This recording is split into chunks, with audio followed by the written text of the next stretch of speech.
Welcome to federal command. आज हम पढ़ने वाले हैं 1.5 data transmission with in a computer system. इसका मतलब ये है कि आपका जो कंप्यूटर है, ये कंप्यूटर के अंदर डेटा जब एक जगह से दूसरी जगह कैसे जाता है और क्या ट्रांसमिशन वही कहते हैं इसे। ठीक है, ट्रांसमिशन का मतलब ये है कि डेटा ट्रांसमिट मतलब एक जगह से दूसरी जगह कैसे जा रहा है कंप्यूटर के अंदर। ठीक है, आज हम ये डिटेल में पढ़ने वाले हैं। यहाँ पे पहले हम अगर शुरू करते हैं, data transmission with in a computer system involves the movement of data slash information between various components such as CPU, memory storage devices and input output devices। ठीक है, डेफिनेशन में क्या है कि data transmission with in a computer system, इसका मतलब क्या है कि मूवमेंट ऑफ डेटा है स्लैश इंफॉर्मेशन बिटवीन कौन से चार चीज़ें, CPU, memory, storage devices and input output devices. Memory and storage है ना, समझे एक ही चीज़ है ऑलमोस्ट। ठीक है, अगर आप मेमोरी यूनिट कहना चाहें। ठीक है, और फिर उसके बाद इनपुट आउटपुट डिवाइसेस, ये तीन चीज़ें कहते हैं। ठीक है, ये होती है आपकी डेटा ट्रांसमिशन, ये आपकी डेफिनेशन हो गई। ठीक है, ये हमारे नोट्स में भी पड़े हुए हैं, जो आप नोट्स में भी मिल जाएंगे, जो हमने है ना ग्रुप पे शेयर किया हुआ है। ठीक है, ये है डेफिनेशन डेटा ट्रांसमिशन की। अब डेटा ट्रांसमिट कैसे होता है, तो आपको पिछले लेक्चर में 1.41 न्यूमन आर्किटेक्चर में आपको ये बताया था कि बसेस होती हैं, और बसेस हमने आपको डिटेल में बताई थी कि कौन सी क्या बसेस होती हैं। अगर आपने वो लेक्चर नहीं देखा, वो लेक्चर देख ले कि अच्छा, एड्रेस बस होती है, डेटा बस होती है और कंट्रोल बस होती है। एड्रेस बस क्या कैरी करती है, एड्रेस कैरी करती है डेटा का। डेटा बस क्या कैरी करती है, डेटा कैरी करती है इटसेल्फ, जो डेटा हमें अभी ट्रांसमिट करना। और कंट्रोल बस क्या करती है, कंट्रोल बस से आपकी सिग्नल्स और कमांड्स होते हैं जो एग्जीक्यूट करने होते हैं, उनको वो है ना कैरी करती है। ठीक है, तो ये जो पूरा है ना, ये आपके बस आर्किटेक्चर में आता है। ठीक है, और सबसे इम्पोर्टेंट बात, हमने इस चैप्टर की ग्रैंड टेस्ट का जो प्रैक्टिस टेस्ट है उसका लिंक हमने डिस्क्रिप्शन में डाल दिया है। आप डिस्क्रिप्शन में जाकर ये ऊपर पहला लिंक है प्रैक्टिस ग्रैंड टेस्ट को, यहाँ पे जाएं और सॉल्व करें और प्रैक्टिस करें। यहाँ से आपने अगर प्रैक्टिस कर ली, आपके एग्जाम्स के अंदर MCQs के अंदर 100% मार्क्स गारंटेड है। उसके अलावा अगर आपको हमारे फ्री नोट्स चाहिए, lecture, guest papers, model papers चाहिए, तो इस पहली वाली लिंक पे क्लिक करके आप हमारे चैनल को ज्वाइन हो जाएं, और दूसरी वाली लिंक को क्लिक करके आप हमारा व्हाट्सएप ग्रुप है इंपॉर्टेंट प्रीमियम, उसको ज्वाइन हो जाएं। ठीक है, अगर आपको ट्यूशंस वगैरह के अंदर एनरोल होना है, कोई डाउट है, तो ये हमारा व्हाट्सएप नंबर है, इस पर क्लिक करेंगे आप डायरेक्ट व्हाट्सएप पे चले जाएंगे, और तमाम बुक्स के PDF इस वाले यहाँ पर आखिरी वाले आपके पास गिवन है। आप यहाँ से कोई भी बुक उठा सकते हैं, आपकी जो मर्जी चाहे, सारी की सारी क्लासेस का। इसके साथ साथ आपसे रिक्वेस्ट है, आप चैनल को सब्सक्राइब और वीडियो को लाइक भी करते हैं। बस आर्किटेक्चर क्या है, ये एक ऐसा आर्किटेक्चर जो कंप्यूटर यूज करता है, किस लिए, डेटा ट्रांसमिट करने के लिए। ठीक है, बसेस की हमने आपको डेफिनेशन बताई थी पिछले लेक्चर में, और साथ में नोट्स में भी दिखाए थे आपको। ठीक है, लेकिन यहाँ पे वापसी हुई है ना, डेफिनेशन यहाँ पे लिखी हुई है। अब bus is a communication pathway that allows the transfer of data and control signals between various components such as CPU, memory and peripheral devices. ठीक है, ये वापसी आपको है ना रिवाइज यहाँ पे डेफिनेशन हो गई कि बस क्या करती है, बस डेटा और कंट्रोल सिग्नल्स आपकी होते हैं, डेटा एक जगह से दूसरी जगह लेके जाती है। ठीक है, जैसे आपके है ना पोस्टमैन होते हैं, TCS वाले बंदे होते हैं, लेपर्ड वाले बंदे होते हैं, फेडेक्स वाले बंदे होते हैं, एक जगह से दूसरी जगह आपके पार्सल लेके जाते हैं। ठीक है, बस वही है। ये डायग्राम बड़ी काम की है। ठीक है, क्यों, हमारे पास 3 बसेज हैं जो हमने पढ़ी थी। नंबर 1 एड्रेस, नंबर 2 डेटा, और नंबर 3 CPU। सबसे ईजिएस्ट वाली जो है ना आपकी, वो है कौन सी, डेटा बस। क्यों, डेटा आपका जो ट्रैवल करता है ना, वो CPU से मेमोरी भी जा सकता है और CPU से इनपुट आउटपुट जा सकता है। ठीक है, नंबर 1। नंबर 2, आपका जो डेटा है वो इनपुट आउटपुट से CPU की तरफ भी जा सकता है और मेमोरी की तरफ भी जा सकता है। ये दूसरा हो गया। और तीसरा, मेमोरी से CPU की तरफ और मेमोरी से इनपुट आउटपुट की तरफ। तो समझे एक काइंड ऑफ यहाँ पे है ना, एक लव ट्रायंगल यहाँ पे बना हुआ है। ठीक है, कि CPU मेमोरी की तरफ भी भेज रहा है और मेमोरी भी CPU की तरफ भेज रहा है। ठीक है, इनपुट आउटपुट CPU की तरफ भेज रहा है और CPU भी इनपुट आउटपुट की तरफ भेज रहा है, और इनपुट आउटपुट डिवाइसेस है वो भी आपका डेटा मेमोरी की तरफ भेज रहा है, मेमोरी भी इनपुट आउटपुट की तरफ भेज रहा है। ये समझे एक ट्रायंगल यहाँ पे बन गया, लव ट्रायंगल हो गया। ठीक है, ये हर किसी को है ना ऐसे ही डेटा भेज रहे हैं सिर्फ। ये मेन है ना आपका डेटा बस का है। ठीक है, यहाँ पे बाकी और भी दिए हुए हैं। अगर आप यहाँ पे जैसे देखें, CPU आपकी एड्रेस बस यहाँ पे मेमोरी की तरफ भेज रहा है और साथ में इनपुट आउटपुट की तरफ भी भेज रहा है। ठीक है, ये भी है ना थोड़े से काम के हैं। और कंट्रोल बस तो सबसे आसान है। ठीक है, कैसे?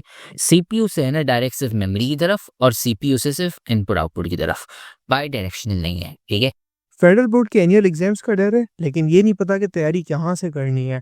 दूसरी बात, ये नहीं पता कि एग्जाम के अंदर सवाल का जवाब लिखना कैसे है, कैसे सेंटेंसेस को फॉर्म करना है, कैसे हमें फुल के फुल मार्क्स मिले। तो भाई घबराना किस बात से, हमारी बैच इसी प्रॉब्लम को तो सॉल्व करने आई है। तो आप भी हमारे बच्चों की तरह 97.8% ला सकते हो, 98.27% ला सकते हो, फातिमा की तरह, अगली फातिमा आप बन सकते हो। आप 505 मार्क्स ले सकते हो आउट ऑफ 520। अच्छा जी, कैसे? हम आपको सिखाते हैं कि एग्जाम के अंदर लिखना कैसे होता है, ग्रेड टेस्ट प्रोवाइड करते हैं। देखिए जी, हमारे पास है पाकिस्तान की one of the best faculty. आप कोई भी सब्जेक्ट लेना चाहें, आपका जो दिल करे, आप सारे सब्जेक्ट्स लें, सिर्फ और सिर्फ 3000 रुपये में पूरे साल में। आपको एग्जाम राइटिंग मेथड सेशन दिए जाते हैं कि सवाल का जवाब लिखना कैसे, डिफरेंस वाला अलग क्वेश्चन, डेफिनेशन अलग, एग्जाम्पल वाला अलग, मैथ के सवालों का जवाब अलग होता है। आपको टॉपर बच्चों के नोट्स दिए जाते हैं, आपको फुल बुक के notes, question answers, live classes के अंदर कॉन्सेप्ट पढ़ाया जाता है आपको, और उनकी रिकॉर्डिंग्स भी दी जाती हैं। भैया और क्या चाहिए? अच्छा, और मजे की बात, ग्रेड टेस्ट से हमारा समझो पेपर लगता है। ये हमारा है केमिस्ट्री का ग्रेड टेस्ट, इसका सवाल नंबर तुम नोट करो ये। तो भैया इस ग्रैंड टेस्ट में से आपके 3 सवाल लगे हैं क्लास 9 के केमिस्ट्री के पेपर में इस साल, जो नए सिलेबस से हुआ था 2025 के अंदर ग्रेड 9 का।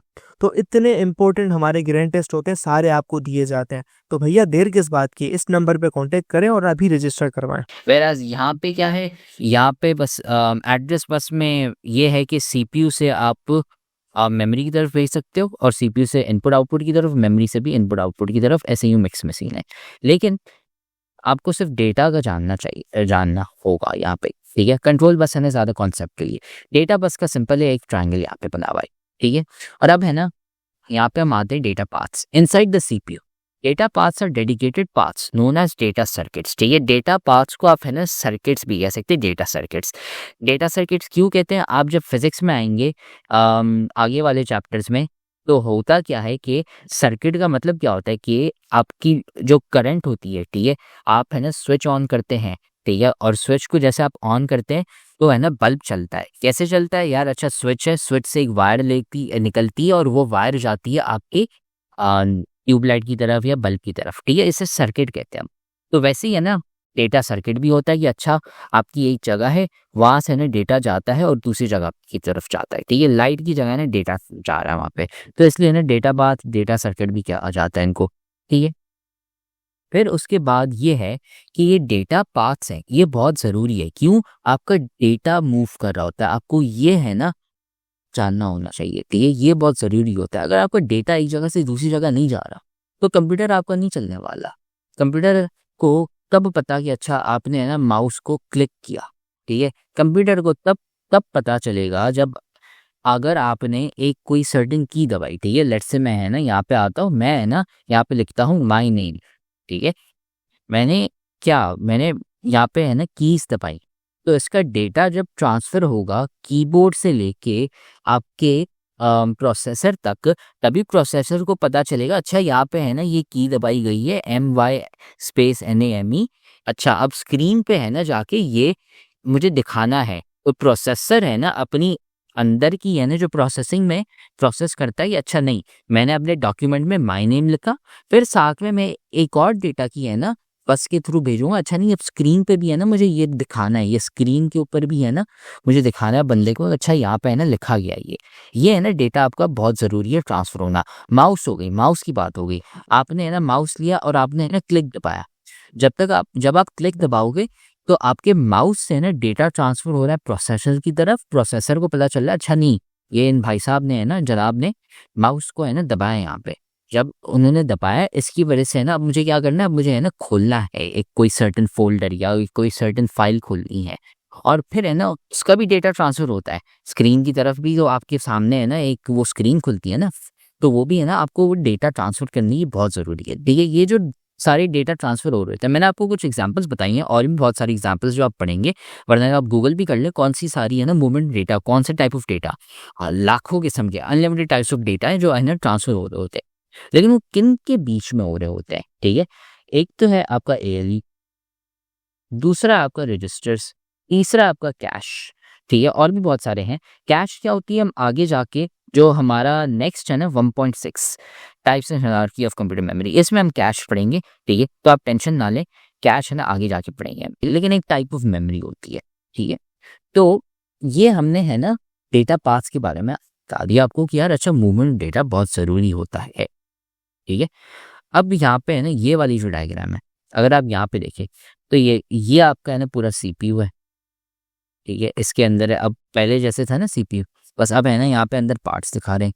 ये आपकी मेन मेमोरी हो गई यहाँ पे, ठीक है। इसमें है ना क्या हो गया आपके है ना रैम हो गई, रोम हो गई, जो आपकी प्राइमरी मेमोरीज होती हैं, ठीक है। तो और यहाँ पे है ना क्या है कि CPU के अंदर ये जो वाइट एरोज हैं ये दिखा रहे हैं, अच्छा यहाँ पे है ना डेटा बस होती है। डेटा बस क्या करती है आपका है ना एक्यूमुलेटर में है ना डेटा डालती है और है ना साथ में निकालती भी है। ALU है उसके बीच में भी ऐसा ही है कि यहाँ पे ना एक्यूमुलेटर ALU के बीच में डेटा ट्रांसफ़र हो रहा होता है। कंट्रोल बस की बात आती है, कंट्रोल बस है ना ALU और एक्यूमुलेटर को बताता है, ठीक है। फिर उसके बाद आपका जो MBR है, ठीक है, मतलब वही MDR हो गया यहाँ पे, वो है ना डेटा बस के बीच में ऐसे ही है ना आपका डेटा ट्रांसफ़र हो रहा है। ये अलग अलग है ना किस्म्स हैं कि अच्छा यहाँ पे देखिए अब एड्रेस बस है, ठीक है। अब जो मेमोरी एड्रेस रजिस्टर है ये देखिए, आपका डेटा था, डेटा गया आपके MAR की तरफ, ठीक है। डेटा हमारे पास कौन सा था कि अच्छा नहीं मुझे है ना MAR में डालना है, फिर उसकी है ना मैंने एड्रेस निकाली और वो है ना मेरी एड्रेस बस में चली गई और फिर है ना मेरी मेमोरी में गई, ठीक है। मेमोरी में गई, वहाँ से क्या किया मैंने उस एड्रेस का है ना मैंने डेटा निकाला। जैसे पिछले एग्जाम्पल में हमने पिछले जो लेक्चर था वॉन न्यूमैन लेक्चर में, अगर आपने वो नहीं देखा अब वो देख लें, वरना आपको ये एग्जाम्पल अभी समझ नहीं आएगी। वॉन न्यूमैन आर्किटेक्चर में हमने क्या बोला था, जैसे खान भाई साहब का घर है, ठीक है, या खान भाई साहब का घर जो है हमने है ना एक मेन मेमोरी यहाँ पे बनानी। मेन मेमोरी है ना ऐसे दो पार्टीशन होते हैं, एक साइड पे आप एड्रेस लिखते हैं, जैसे खान भाई साहब का एड्रेस है, ठीक है, हमने है ना 3D ले लिया, ठीक है। ये है ना तीसरे ब्लॉक के ना घर नंबर D में रहते हैं और हमने है ना बोला कि अच्छा खान भाई साहब के घर में है ना हमने पिछली बार मिठाई रखी थी, अब इस दफ़ा हम बोलते हैं कि नंबर 2 है, ठीक है।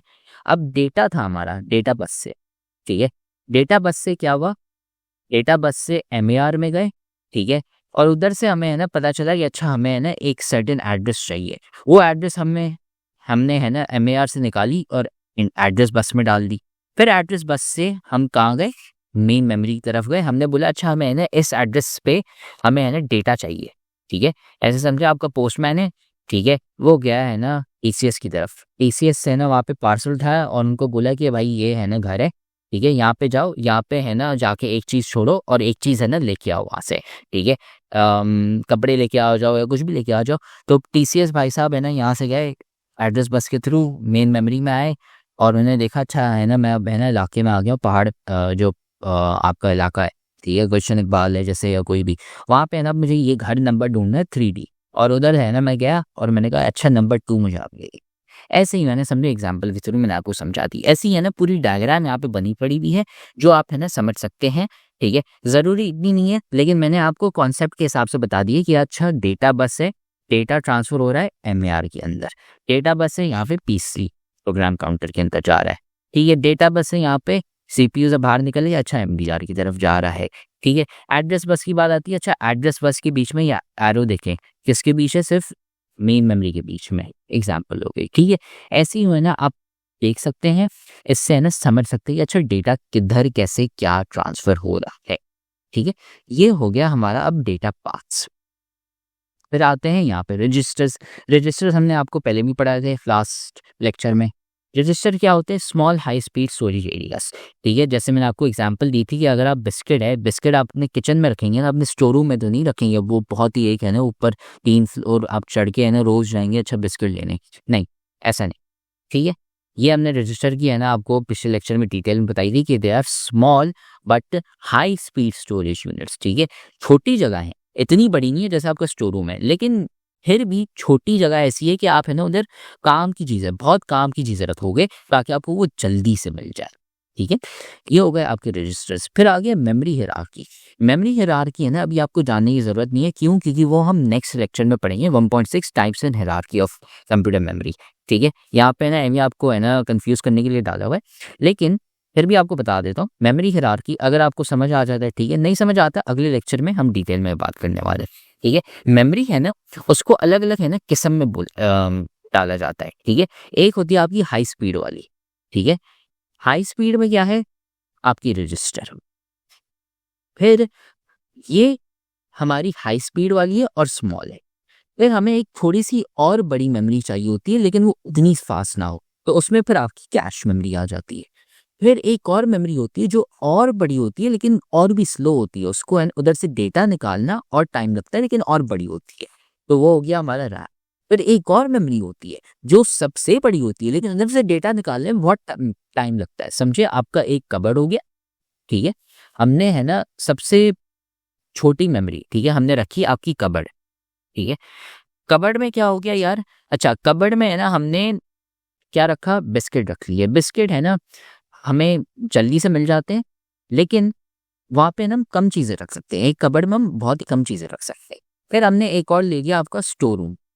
ठीक है, स्टोर रूम है ना वो थोड़ा सा और बड़ा हो गया, लेकिन स्टोर रूम में क्या होता है कि टाइम लगता है। अच्छा यार, एक दो फ्लोर ऊपर चढ़ के जाने पड़ेंगे, ठीक है, टाइम लगता है, वहाँ पे लाइट खोलनी पड़ेगी, ताला हटाना पड़ेगा, ये हो गया।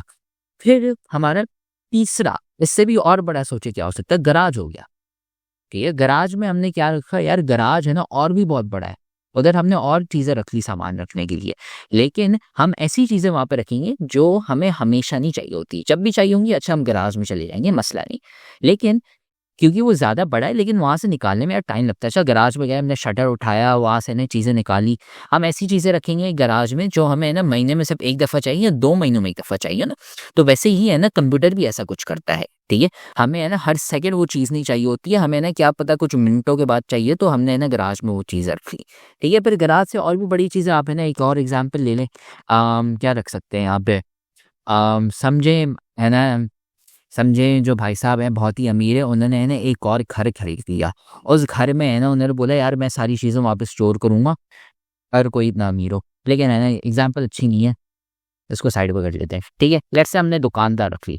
ठीक है, दुकान पे चले गए, दुकान से ना हमने बहुत सी चीज़ें ले ली। ठीक है, बट एग्जाम्पल के तौर पर ठीक है, कबर्ड, स्टोर रूम और गराज। ठीक है, कबर्ड में आप ऐसी चीज़ें रखेंगे जो आपको रोज़ चाहिए होंगी, बहुत जल्दी चाहिए होंगी, ठीक है, लेकिन वो छोटी होंगी साइज़ में। गराज में हम इतनी बड़ी-बड़ी चीज़ें रखेंगे क्योंकि वो बहुत बड़ा होता है साइज़ में, लेकिन हम ऐसी चीज़ें रखेंगे जो हमें रोज़ नहीं चाहिए होंगी। ये होती है आपकी मेमोरी की हायरार्की। मैंने है ना कॉन्सेप्ट आपको ये बता दिया। अगले लेक्चर में है ना हम ज़्यादा डिटेल में पढ़ने वाले हैं कि अच्छा कैश और ये सारी क्या होती है, उनमें क्या-क्या होता है। ठीक है, फिर आती है आपकी इंस्ट्रक्शन साइकिल। ठीक है, इसमें ये पढ़ते हैं when a program is executed, जब आप प्रोग्राम को चलाते हैं ठीक है, तो उसमें ना स्टेप्स होते हैं, उससे हम कहते हैं इंस्ट्रक्शन साइकिल। इसका मतलब क्या है, लेट्स से है ना आपने क्या किया, आपने एक गेम खोली। ठीक है, गेम में क्या होता है, अच्छा पहले आप है ना स्टार्ट बटन दबाते हैं, ठीक है, फिर आप क्या करते हैं, आप है ना मूव करते हैं, आप गेम खेलते हैं, फिर आप उसको बंद करते हैं। ठीक है, अलग अलग स्टेप्स होते हैं। जैसा मैथ्स का प्रॉब्लम सॉल्व करते हैं, मैथ्स का प्रॉब्लम लिखा हुआ है, अच्छा पहले मैं प्रॉब्लम को पढ़ूंगा, फिर मैं ऐड करूंगा, फिर मैं सब्ट्रैक्ट करूंगा, फिर मैं मल्टीप्लाई करूंगा, ऐसे एग्जांपल्स दे रहा हूँ ना। तो हर अलग अलग स्टेप्स आ रहे हैं। ठीक है, तो आपको है ना मल्टीपल स्टेप्स के गो थ्रू करना पड़ता है। जब आप इनके गो थ्रू करते हैं, ठीक है, जब आप एक अपना ऐप चलाते हैं, सॉफ्टवेयर चलाते हैं, तो स्टेप्स आपको है ना करने होते हैं। वो स्टेप्स जब आप है ना करते हैं उसे हम कहते हैं इंस्ट्रक्शन साइकिल। ठीक है, ये होता है। और इससे है ना आपकी एक साइकिल आ जाती है, फेच डीकोड एग्जीक्यूट साइकिल। ठीक है, फेच डीकोड एग्जीक्यूट साइकिल क्या होती है, थोड़ी सी है ना कॉम्प्लिकेटेड है लेकिन है ना आसान से आपको बताते हैं। ठीक है, आसान अल्फाजों में फेच डीकोड एग्जीक्यूट क्या होता है, सबसे उसमें 3 स्टेप्स होते हैं। कौन से, नंबर 1 आपका फेच, मैंने यहाँ पे लिख दिया, नंबर 2 डीकोड, नंबर 3 एग्जीक्यूट। ठीक है, फेच का क्या मतलब क्या है, फेच का मतलब ये है कि ये जो है ना फेच है ना, अगर आप इसको तर्जुमा करें, इसका मतलब ये जाके पकड़ के आओ। क्या पकड़ के आओ, एग्जाम्पल मैं आपको देता हूँ। यहाँ पे हमारी एड्रेस बस थी ना, एड्रेस बस में आप क्या करते हैं कि अच्छा मैंने है ना एड्रेस बस में बोला कि अच्छा मुझे इस एड्रेस से है ना जाके इस बंदे के घर के जाओ और वहाँ से है ना मुझे ये चीज़ ला के दो। ठीक है, ऐसे कहते हैं फेच। आपने है ना एड्रेस बस के थ्रू आपने एड्रेस डाली और आपने बोला अच्छा इस एड्रेस पे है ना ये डेटा पड़ा हुआ है, ये डेटा है ना आके मुझे दे दो, सिंपल। ठीक है, आपका कोई पड़ोसी हो गया, आपने पड़ोसी वाले को बोले यार थोड़ी सी है ना, मैं है ना खीर दे दो, या घी या दूध नहीं तो है ना थोड़ी सी है ना मैं क्या कहते हैं शुगर दे दें आप, हमारे घर पे है ना ख़त्म हो गई है, ठीक है, आपको एड्रेस पता, आप उधर चले गए, आपने है ना बोला मुझे है ना ये चीज़ दे दो। वैसे ही ना कंप्यूटर भी करता है, डेटा उसने पूछ लिया, दूध नहीं पूछता, डेटा, ठीक है। तो इसे कहते हैं फेच, के जाके लेके आओ, ठीक है। जब आप एक डॉग होता है, कुत्ते को भी आप कहते हो जाके है ना वो हड्डी लेके आओ, या है ना जो लकड़ी होती है वो लेके आओ, फेच उससे कहते हैं तर्जुमा के हिसाब से। फिर होता है डिकोड, ठीक है। डिकोड का क्या मतलब है? डिकोड का मतलब ये है कि समझो आप क्या लेके आए हो, ठीक है, आप जो मेमोरी से लेके आ गए डेटा, लेकिन वो है क्या, उसको डिकोड करना, अच्छा समझना, अच्छा क्या लिखा हुआ है, वो होता है। फिर उसके बाद होता है एग्जीक्यूट। एग्जीक्यूट को मतलब भाई उसके ऊपर है ना ऑपरेशन करनी। ऑपरेशन के से मुराद, लेट से आप है ना दूध लेके आ गए, ठीक है, आपने है ना दूध देखा, अच्छा दूध है ना फ्रेश लगा पड़ा हुआ है, ठीक है, दूध पैकेट में लेके आ गए, अच्छा दूध है ना एक्सपायर नहीं हुआ हुआ, वो डिकोड होता है। एग्जीक्यूट पे आपने बोला अच्छा है ना अब ये दूध लेके है ना मैं चाय बनाता हूँ, मैं कॉफ़ी बनाता हूँ, मैं है ना खीर नहीं बना लूँ, कुछ भी बना लूँ, एग्जीक्यूट का ये मतलब होता है, ठीक है। ये है ना कॉन्सेप्ट है।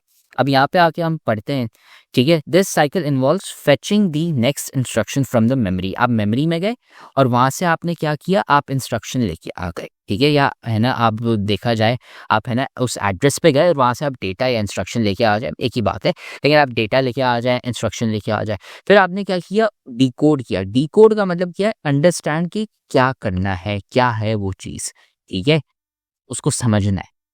फिर उसके बाद एग्जीक्यूट, अच्छा अब जो भी वहाँ पे लिखा हुआ है हमें है ना उस पे है ना अमल करना है, ठीक है, मतलब एडिशन करनी है, एडिशन कर लेंगे, सब्ट्रैक्शन करनी है, सब्ट्रैक्शन कर लेंगे, ठीक है, ये सारी चीज़ें होती हैं। फिर उसके बाद जो भी हमारा आउटपुट था उसको हमने ना सेव कर लिया वापसी हमारी मेमोरी रजिस्टर, ठीक है, आके फ्यूचर में भी वो यूज़ हो सके। ये होती है हमारी fetch, decode, execute cycle, instruction cycle, ठीक है। फिर उसके बाद हम आते हैं पाइपलाइन प्रोसेसिंग में, ठीक है। पाइपलाइन प्रोसेसिंग क्या है, मेनी मॉडर्न सीपीयूज, ये जो आपकी कंप्यूटर्स है वो पाइपलाइनिंग यूज करते हैं, किस लिए, एफिशिएंसी के लिए। In a pipeline multiple instructions are in different stages of execution simultaneously.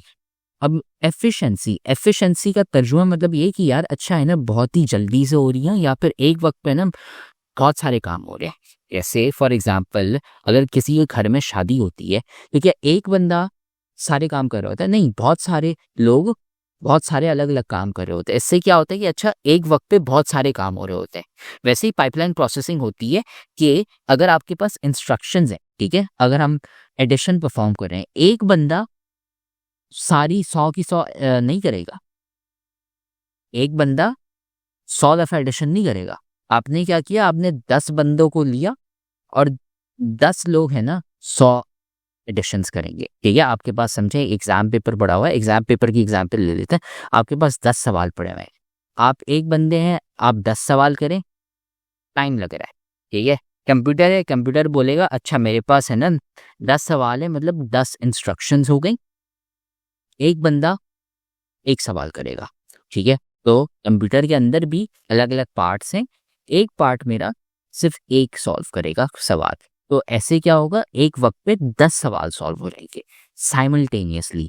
Simultaneous का मतलब ही हो, ठीक है, ये कॉन्सेप्ट है इसका कि एक वक्त पे है ना मल्टीपल चीज़ हो रही हो, मल्टीपल इंस्ट्रक्शंस एक वक्त पे, ठीक है। आपके पहले तो मैंने जो आपको फेच, डिकोड, एग्जीक्यूट साइकिल बताई थी यहाँ पे इंस्ट्रक्शन साइकिल में, उसमें क्या हो रहा था, एक वक्त पे सिर्फ एक आपका इंस्ट्रक्शन था, वो फेच हो रहा है, डिकोड हो रहा है, एग्जीक्यूट हो रहा है। पाइपलाइन प्रोसेसिंग में क्या है कि यार अच्छा हमें कंप्यूटर जल्दी चलाना है, उस चक्कर में हम क्या करेंगे, एक वक्त पे बहुत सारे इंस्ट्रक्शंस को एग्जीक्यूट करेंगे। फेच, डिकोड, एग्जीक्यूट साइकिल हम एक वक्त पे मल्टीपल टाइम्स चलाएंगे। इससे क्या होगा, आपका जो कंप्यूटर है ना वो बहुत तेजी से चलेगा, ठीक है।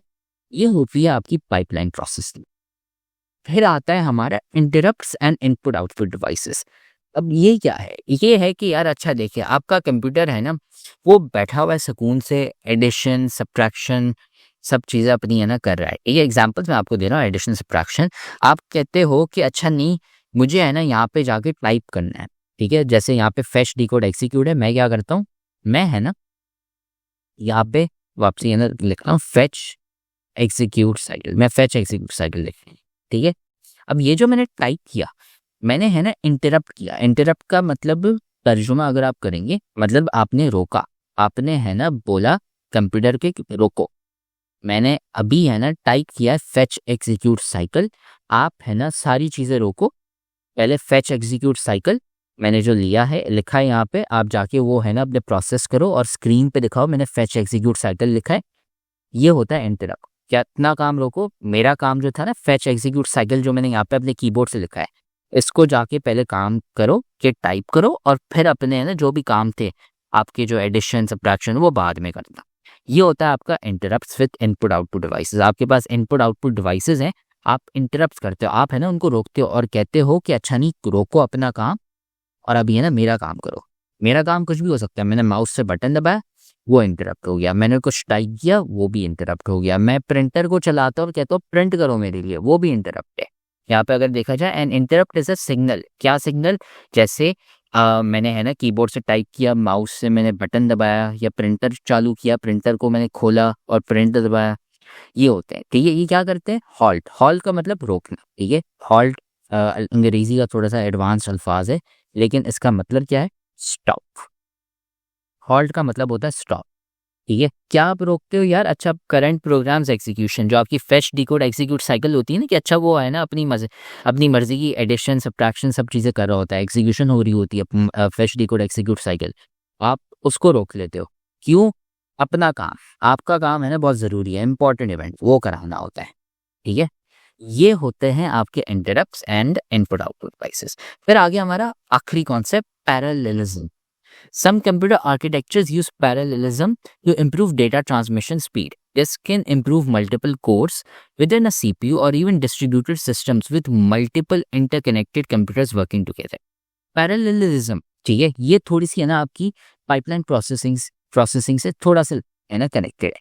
पैरेललिज्म में क्या है कि आपकी डेटा है, ठीक है, समझे। मैं आपको एग्जांपल ये देता हूँ कि आपने है ना डेटा भेजना है, ठीक है, डेटा की जगह है ना भाई काम करता है, आपके पास है ना पार्सल पड़े हुए हैं, आप कहते हैं यार अच्छा मुझे गुलशन में जाके है ना पार्सल्स भेजने हैं। अब मैं है ना एक बंदे को भेजता हूँ और कहता हूँ अच्छा ये 10 पार्सल रख के आ जाओ और है ना डिलीवर करके आ जाओ। ठीक है, या समझे आपके घर में है ना भाई बहुत है ना मुबारक के बाद है ना हो गई भाई, पता नहीं है ना कोई अच्छी चीज़ हो गई, समझे ईद का मौका है, ठीक है, आपने ना बोला कि यार अच्छा मेरे पास 10 मिठाई के पैकेट पड़े हुए हैं और ये 10 मिठाई के पैकेट मुझे 10 अलग अलग घर में देने हैं। अब एक है ना आपके फैमिली में एक बच्चा हो गया, आपने एक बंदे को बोला आप है ना 10 घर पे जाओ एक एक करके और सबको है ना मिठाई दे के आ जाओ, उसमें बहुत टाइम लगेगा ना। अब समझे अगर आप एक बंदे नहीं है, ठीक है, आपके ना थोड़े से और भाई बहन भी हैं, समझे आप है ना भाई बहन मिला के 5 हैं, तो आपने बोला कि अच्छा आप पाँचों है ना 10 घरों में जाओ। इसका मतलब क्या हो गया? अच्छा एक बंदा है वो 2 घरों में जाएगा, तो मतलब 5 बंदे हैं, तो हर कोई बंदा अगर 2-2 घर में जा रहा होगा तो है ना आपका जो काम है वो 5 गुना है ना ज़्यादा तेज़ी से हो रहा होगा। तो वैसे ही आपके पास कोर्स होते हैं, ठीक है, कोर्स अभी आपको जानने की ज़रूरत नहीं है, आप एक कोर की जगह क्या करते हो, बहुत सारे कोर्स डाल देते हो। इससे क्या होता है कि एक काम है ना वो डिवाइड हो जाता है। ठीक है, लेट्स से आप बिल्डिंग बना रहे हो, क्या एक बंदा बिल्डिंग बनाता है? नहीं भाई, 100 लोग 200 लोग होते हैं वो एक साथ बिल्डिंग बनाते हैं, ताकि है ना बिल्डिंग जल्दी बन जाए, वरना सालों सालों पता नहीं कितने लग जाएंगे एक बिल्डिंग कंप्लीट है, सैकड़ों साल लग जाएंगे, 100 साल से भी ऊपर लग जाएंगे। जब बहुत सारे लोग एक साथ काम कर रहे होते हैं तो उससे क्या होता है, आपकी है ना बिल्डिंग जल्दी बन रही होती है। वैसे ही कंप्यूटर में क्या होता है कि मल्टीपल कोर्स होते हैं, एक कोर नहीं होती, उससे क्या होता है आपका कंप्यूटर ज़्यादा जल्दी चलता है, डेटा ट्रांसमिशन स्पीड ये बढ़ जाती है। ये है सिंपल कॉन्सेप्ट। 1.5 इससे हमारा कंप्लीट हो चुका है और अगले लेक्चर में फिर हम शुरू करेंगे 1.6 types and hierarchy of computer memory.